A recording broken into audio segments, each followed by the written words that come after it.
The Department of Trade and Industry announced that it will create 100 black industrialists in the next 3 years.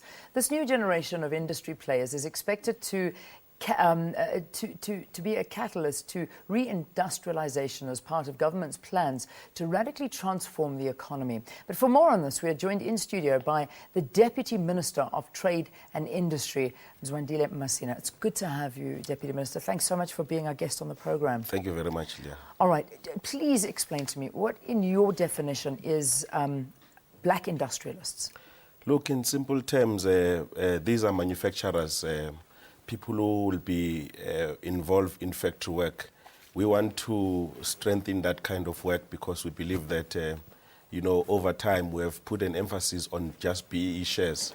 So we want people who are now going to go out there, produce goods and services. As you know that the state is the biggest procurer of goods and services. We spend trillions of rands and are not takers for that. So we want now to create a number of those. If you ask me, they are already existing, but we want to upscale them. Okay. Yes. So are we looking at existing industrialists, or are you trying to bring new, fresh ones into the industry? Well, as I said, some would be there, some will be new. Okay. But the emphasis is to upscale them and make sure that we keep them focused so that they can assist government to deliver goods and services. But more importantly, we want to grow our economy. We're not going to grow our economy if we're focusing only on consumption. So we want to our economy to be much more productive. So we want to focus on the other side of the economy, which is in the factory. All right. Let's talk about the industries that you're specifically going to be focusing in on. Look, in the main, we're speaking about manufacturing of all sorts of goods and services in the country. That's a main focus. As I said earlier, that what had tended to happen in the past, we had a number of people who were owning shares in this or that company without understanding the complexities. For instance, if you're owning shares in the mine and you've never been in the shaft, you won't appreciate what goes on in the production of the same supposedly value-added goods that you should be producing. So with this new approach now, we are saying that we'll be focusing even more, say, on things like beneficiation if you're in the mining sector, as an example. Okay. How will you measure success, I mean, from the department's perspective? Look, as I said, there are already industrialists out there, but we want to upscale this 100 and we want to make them shine. If you recall the days of BEE, when we started, we had a number of people that you could touch and feel who represented a BEE era. So these black industrialists, we want to do the same, we want to upscale them, create real billionaires, not just entrepreneurs. Okay. What led to this decision? Because there are a lot of policies in place, there's a lot of legislation that supports economic inclusion, but obviously there were some loopholes and things weren't working. So what led to this decision? Look, the reality is that BEE has worked to a certain extent, but we have realized that if we want to grow our economy and create jobs, we must focus more on industrialization of our economy. So that's the main part. And you will recall that as a ruling party, we've just came back from a successive election where we were successful. And we promised people radical economic transformation. And this is part of the things that we're going to be doing. Business unusual. We're going to ensure that we go out there in the economy to create much more industrialists so that we can change the complex of the economy. Okay. All right. I want to talk about a different issue now. I mean, you were sitting here while we were running the news bulletin this morning, and you saw various reactions to what happened in Parliament last week with the reaction of the EFF and its leader, Julius Malema. What's your reaction? I mean, coming from, within seeing the ranks of the Youth League of the ANC, what's your reaction to this? Look, this is appalling. Parliament is a place to make laws. It's not a place for anarchy. It's very unfortunate. I think South Africans, those who have voted for this person, they must really see through him.